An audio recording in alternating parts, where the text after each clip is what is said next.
Hey everyone, this is Kevin Shriver from Downtown Pittsburgh Dogs. Hope you all are doing very well. Thanks as always for watching.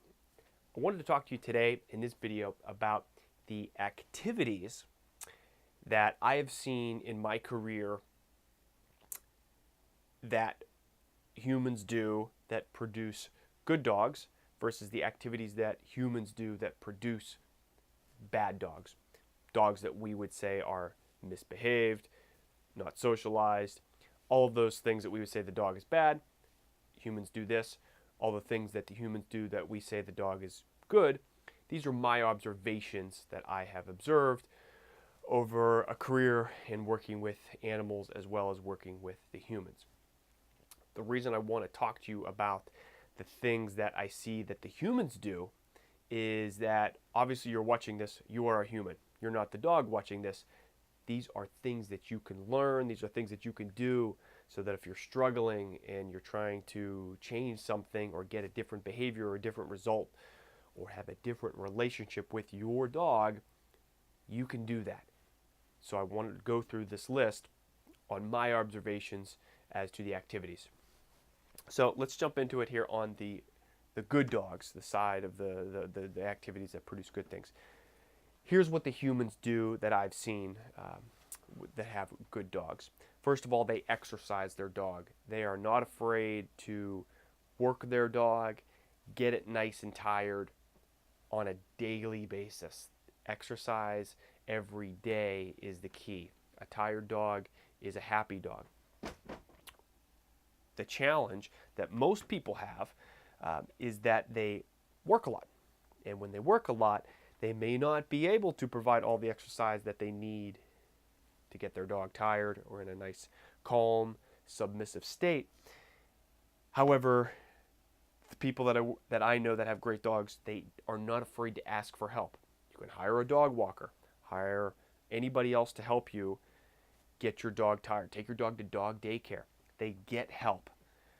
Again, they know the dog needs exercise, they give it the exercise, but if they can't do it, they immediately jump in and get help.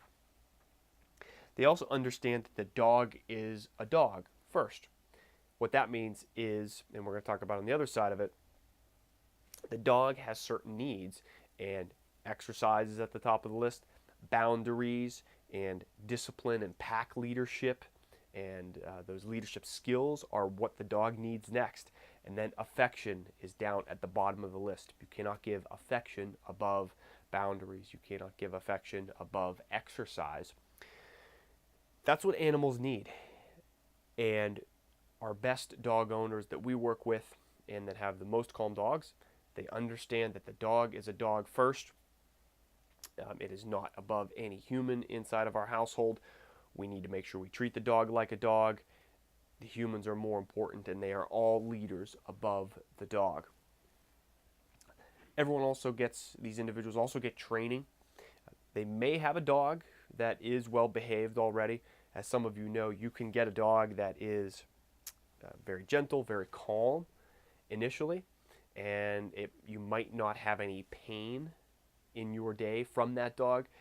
So training may not become as apparent. Well, individuals that are very concerned about having a good and well-behaved dog, they will get training. They will talk to a professional, and training does not include, looking on the internet and watching one random video or two random videos. You need to go talk to a professional, getting hands-on training. A professional is able to analyze your specific situation. Individuals know that a professional can look at their situation and help them analyze and make the best decision with their dog, so they invest in training and they're not afraid to do that. They also socialize their dog very early. Don't be afraid to take your puppy, take it to the dog park, walk it with other dogs, take it to daycare, find a walker, a dog walker that likes to walk your dog with other dogs. Socializing early and often is the key to a great dog. And as we'll talk about on the other side, if you isolate your dog, you're really not going to get a happy dog. You're going to get a very frustrated and a dog that has no experience working with other dogs and other animals. And this socialization occurs not only with other dogs, it also occurs with other humans and other handlers. What I mean by that is Don't be afraid to have your dog meet other humans. It's got to be meeting other people, different size humans, the small ones, the big ones. You've also got to have your dog be able to walk and listen to whoever the handler is. What I mean by that is if you hand the leash to your 8-year-old or 7 or 10-year-old nephew and say, walk my dog, is your dog going to crush the child? Hopefully not. The dog should be able to listen to whoever has control of them. That's the handler. Individuals with great dogs will spend a lot of time in making sure the dog is disciplined enough to pay attention to the handler at all times. And last thing, they understand that every dog is different. As we'll talk about on the other side of things, if you think that every dog is the same, if you think that every dog is there to meet your personal needs for cuddling, love, affection, you're going to be in for a rude awakening. You need to understand that every dog is different. Every dog that you meet, every dog that comes into your household is different. So for example, our best dog owners know that their previous dog was very well behaved and didn't have to do much, but then their new dog has much more energy, lacks focus, and lacks discipline, so they need to put more energy into getting the result that they're looking for with that new dog, as opposed to being like, well, I didn't have to do anything with my previous dog, therefore my new dog doesn't have to do anything. Guess what? You have to understand that every dog is different. You may have to adjust everything in terms of exercise, how much help you need, what type of training, what type of socialization you have to do with your new dog. Every dog is different. Understand that the needs, every single thing changes with every dog that you have in your household versus every dog that you encounter and every dog that your dog encounters in its day. So some of the activities of individuals who have dogs that are bad, here's what you have to do. As opposed to being exercising their dog, they're very stagnant. They do not exercise their dog to anything to what they need. They're also very independent in that they don't want to ask for help, or they may not figure out a way to invest the time and the energy or ask for help.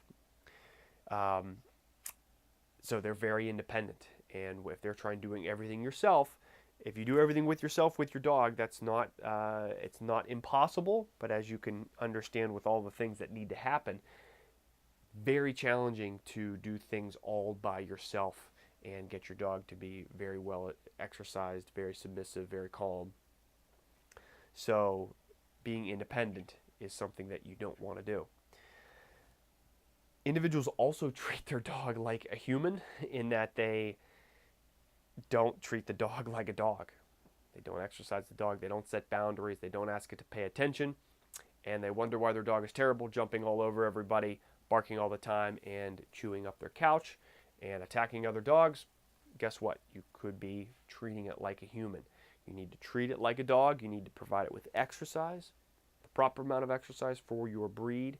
You need to be giving it the right amount of discipline as well. You must be asking the dog to pay attention and giving it a job, a J-O-B. Giving the dog a job is super helpful for you and getting your dog's mind to focus and pay attention.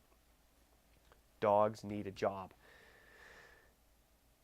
As it relates to training, the opposite of that is they're very random.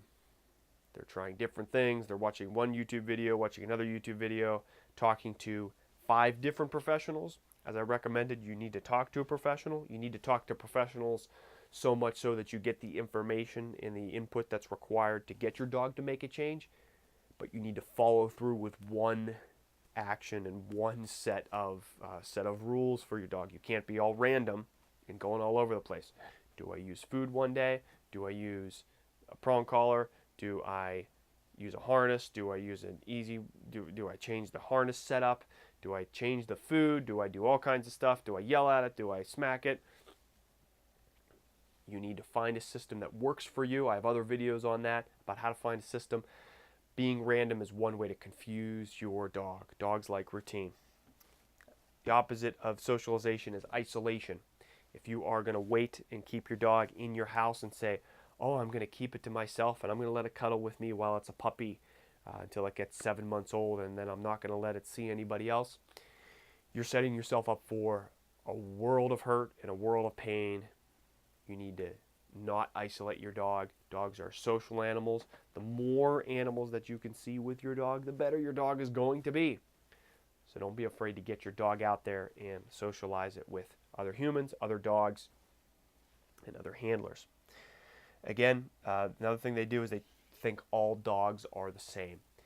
Individuals will come to us sometimes, as I mentioned before, on the good side, is they will say, well, my dog before this was really good and I had to use this leash and this harness setup and it worked well with my other dog. Why is it not working with this dog? Or I'm going to just force this previous system on a new dog.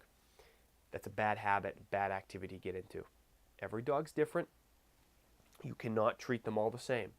Individuals will also do this who have bad dogs, and they'll say, well, my dog's friendly or my other dog was friendly. And they're assuming that the other dogs that they run into are the same that they run into on the street.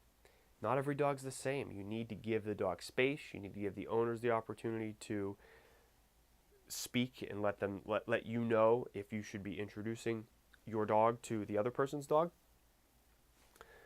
Treat every dog as if they have their own personality. Give everybody the space. Work on a system. Follow these activities if you can. It's going to make you better. It's going to make your dog better. You're going to have a much better relationship with your dog.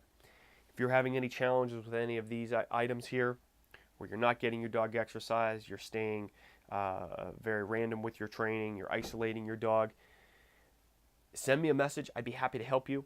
I want you to get away from these activities and get over to these activities, because having a well-behaved dog is something that I want you to have.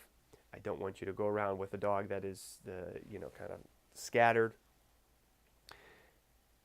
Do what you can, but make sure you're doing the activities. The activities are things that you can control, right? It's not as if if you have a dog that has high energy or is a little bit less focused than a previous dog, or a dog that you thought you were going to get, you can still do all of these activities. These are all controllables, and controllables are in your arena.